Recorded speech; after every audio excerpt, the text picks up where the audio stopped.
Hi, and welcome to a new edition of Sherman Unlimited. Before we get into it today, a quick suggestion. If you enjoy my programs, I suggest that you click on podcasts on your device. Do a search for Sherman Unlimited, remembering that Sherman is S-H-U-R-M-A-N, and when it appears, click the plus or the add or the subscribe button. They're all about the same, Apple and Spotify and iHeart, for example. They're a bit different, but that's the drill. Then, no more YouTube and automated instant delivery every time a new edition is released. Okay, is Trudeau implying that if we don't get sufficient tonnage in vaccinating our citizens, we could be looking at restrictions again? Do our friends south of the border have a no-win situation shaping up between President Biden and the Trump MAGA people? That's worrisome. And finally, is Quebec onto something by planning to build smaller private hospitals/medical centers and funding them from the public purse? Exactly what the rest of Canada needs. It's coming, mark my words. All of this on this week's edition of Sherman Unlimited. You wanted real talk, and this is where you'll hear it. Uninhibited by the toxic influences of cancel culture, unvarnished and unfettered, unencumbered by the censorship of traditional radio, uncontaminated by big media interests. And now, Sherman Unlimited. I want to begin by playing a short clip of our Prime Minister speaking about staying up to date on vaccinations so we can ensure at least 80 or 85% are fully vaxxed and boosted going into the winter. Seems there's a Trudeau aspect to this podcast every week, but I do live in Canada, and this podcast is oriented towards commentary on the news from my perspective, so no surprise. If I didn't care for the Prime Minister's admonition, well, like I say, no surprise. It sounded like a modestly veiled threat, as in, get the vaccines and the booster shots to avoid seeing more mandates or masking or lockdowns or whatever. Not specified, but the past always informs the future. Listen and see what you think. Everyone should get out and get vaccinated. If we are able to hit that 80, 85, 90% of Canadians up to date in their vaccinations, we'll have a much better winter with much less need for the kinds of restrictions and rules that were so problematic for everyone over the past years. But every step of the way, government's responsibility is to keep people safe, to prevent our healthcare systems from getting overwhelmed. And that's where individuals choosing to make sure they're up to date in their vaccinations with these new vaccines is going to help us all get through it and keep life open and free the way we want it to be. All right, make of that what you will. I hear one suggestion. You may interpret it as a nice thought or an idea, or perhaps it sounds like a possible threat of more restriction. Here's my own take. I would say that most of the people I speak to regularly, family and friends, have had COVID. Some of them were vaxxed, some completely unvaxxed, and many in between with some but not all of the shots. The ages ranged from about 1 year old to 82 years old. None of these people got terribly ill. At least a day or two of sniffles, but at most 5 days of cold symptoms, some headaches, and a little fever. As far as I know, I have not had COVID, but it's possible I did, as I had a few bumpy days earlier this year when in South Florida. Not tested, so I don't know. I have both initial Pfizer shots and one booster. I'm above 70 years old and I have no chronic conditions. I don't want any more stuff injected into me, and so I called my family doctor and asked if I needed to get the second booster or so-called fourth shot. We haven't gotten to the new fifth shot Omicron booster yet, and that one scares me because there's been no human testing at all. My doctor asked if I was objecting to the extra booster, and I said I was, and he told me, then don't get it. The suggestion was it wouldn't make much difference. My own conclusion had been the same, judging only from the severity or lack of it in all the persons I knew who'd had COVID. If you ever followed me on radio, you know I was a huge proponent of the vaccines initially. Couldn't wait for it. And I'm a reader, and over time I developed a personal dislike for allowing something to be given to me with very little behind it other than, take it, we'll all be safer, it's the right thing to do. That's drum beating, but it's hardly convincing. While I have read anecdotal material on side effects, I can't say with any more or any less certainty that the vaccines have devastating side effects than I or anybody can say that they are wildly successful. That being the case, I would like my Prime Minister to just get off the podium and stop talking about his idea of a perfect world, on this or anything else for that matter.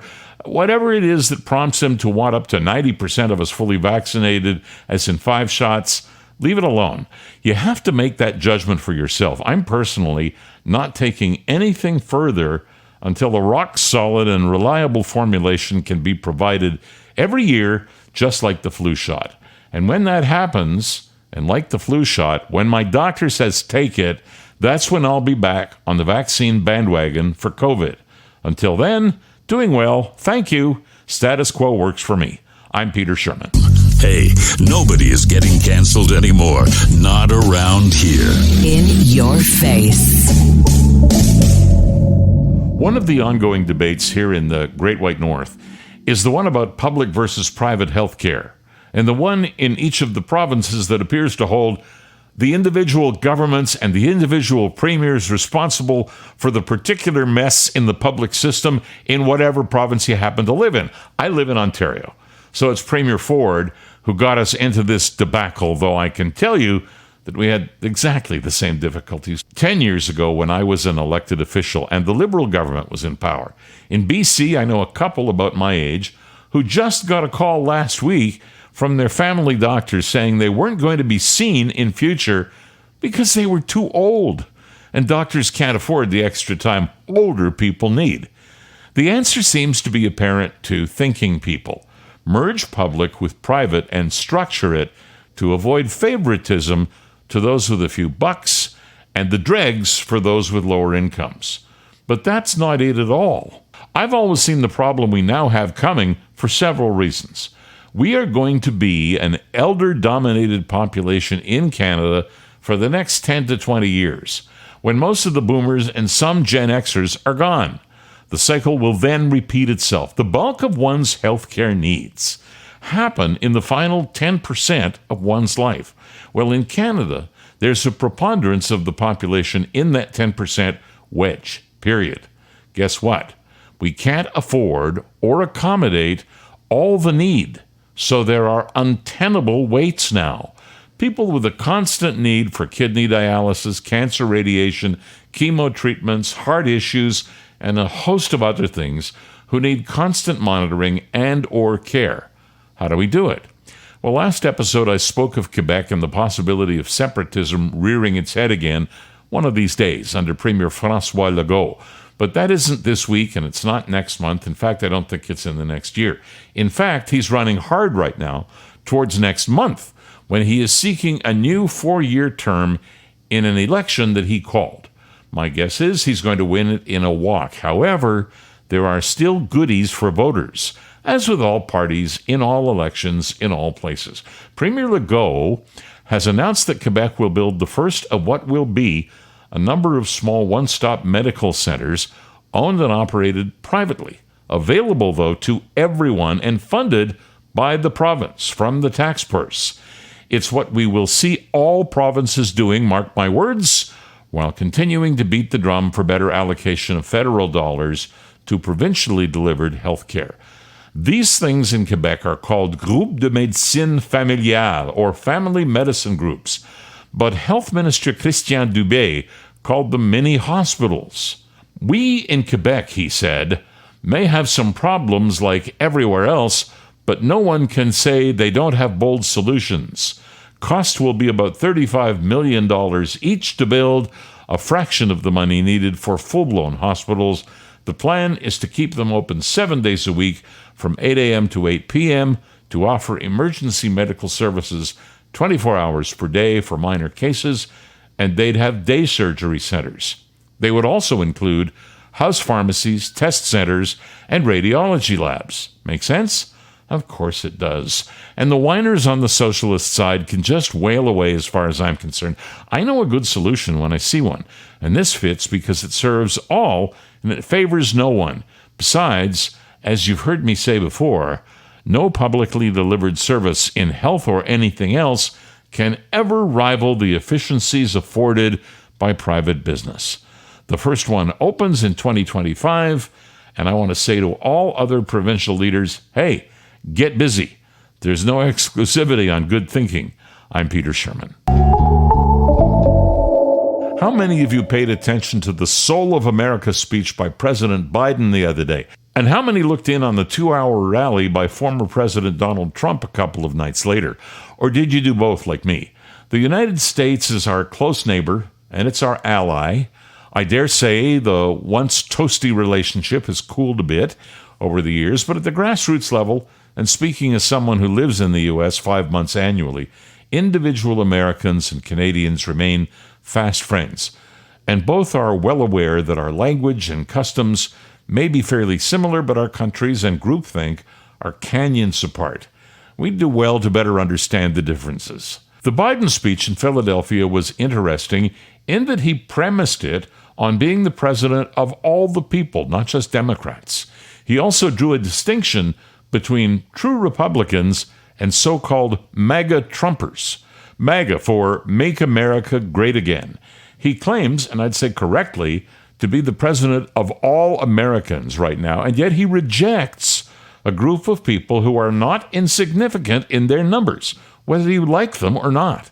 Here's a little of what the president had to say. Tonight, I've come to this place where it all began to speak as plainly as I can to the nation about the threats we face, about the power we have in our own hands to meet these threats, and about the incredible future that lies in front of us if only we choose it. We must never forget, we the people are the true heirs of the American experiment that began more than 2 centuries ago. We the people have burning inside of each of us the flame of liberty that was lit here at Independence Hall. A flame that lit our way through abolition, the Civil War, suffrage, the Great Depression, world wars, civil rights. That sacred flame still burns. Now in our time, as we build an America that is more prosperous, free, and just. That is the work of my presidency, a mission I believe in with my whole soul. But first, we must be honest with each other and with ourselves. Too much of what's happening in our country today is not normal. Donald Trump and the MAGA Republicans represent an extremism that threatens the very foundations of our republic. Now, I want to be very clear up front. Not every Republican, not even the majority of Republicans are MAGA Republicans. Not every Republican embraces their extreme ideology. I know, because I've been able to work with these mainstream Republicans. But there's no question that the Republican Party today is dominated, driven, and intimidated by Donald Trump and the MAGA Republicans. And that is a threat to this country. These are hard things, but I'm an American president, not a president of red America or blue America, but of all America. As for Trump, he responds very strongly and innocently to the criticism of MAGA, his trademark movement. Biden thinks making America great again is bad for our country. Do you believe it? That was in his speech. MAGA, he says we got to stop MAGA. That's when I defined it, because I don't think he knows what it meant. It means make America great again. We have to stop it. Stop MAGA. Stop Make America Great Again. He thinks making America great again is a threat to our country. No, making America great again is great for our country. Great. Contrary to the opinion of some, the coming midterms in early November and certainly the full-blown presidential election of 2024 have dramatic repercussions on the world, and arguably nowhere more so than right here in Canada. If you look at the Wall Street Journal, you can read this about the Biden speech, and I quote, "If there are fascists in America these days, they are apt to be found among the tribes of the left.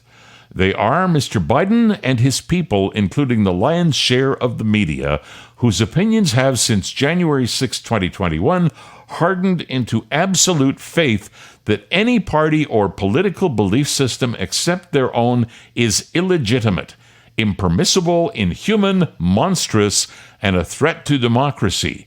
The evolution of their overprivileged emotions, their sentimentality gone fanatic, has led them in 2022 to embrace Mussolini's formula, all within the state, nothing outside the state, nothing against the state," end quote. That's the Wall Street Journal. I'll present the opposing view in a moment, but to those who equate fascism with right-wingers, please remember that Mussolini and even Hitler came from socialist left backgrounds, and also please recall the words of the late President Ronald Reagan. You know, someone very profoundly once said many years ago that if fascism ever comes to America, it'll come in the name of liberalism. And what is fascism? Fascism is private ownership, private enterprise, but total government control and regulation. Well, isn't this the liberal philosophy? The conservative, so-called, is the one that says less government, get off my back, get out of my pocket, and let me have more control of my own destiny. Now the other view from brilliant right-of-center Canadian-born commentator David Frum, who wrote in The Atlantic, and I quote, "One of the purposes of Biden's Philadelphia attack on Trump's faction within the Republican Party was surely to goad Trump. It worked. In Wilkes-Barre, Pennsylvania, Trump addressed a rally supposedly in support of Republican candidates in the state. This was not Trump's first 2022 rally speech, but this one was different. So extreme, strident, and ugly, and so obviously provoked by Biden's speech that this was what led local news, quote, Donald Trump blasts Philadelphia, President Biden during rally for Doug Mastriano, Dr. Oz in Wilkes-Barre. On and on it went in a protracted display of narcissistic injury that was exactly the behavior that Biden's Philadelphia speech had been designed to elicit," end of quote. Opposing views, both from media or people who lean Republican. What is the conclusion? For me, it is that the midterm elections in November, and certainly the major presidential ones in 2 years, will suffer from a Grand Canyon-size rift in the American population, one nobody should underestimate, and one that has the potential to erupt into God knows what, but something that could make January 6, 2021 look like small potatoes. I hope it doesn't come to that. I'm Peter Sherman. Sherman Unlimited. Let Peter know what's on your mind. Drop him an email. info@petersherman.com. Find future episodes wherever you find your favorite podcasts. So if you like what you heard, tell a friend. If you really liked it, tell 3 friends. If you really hated it, tell 3 enemies. We'll talk again soon.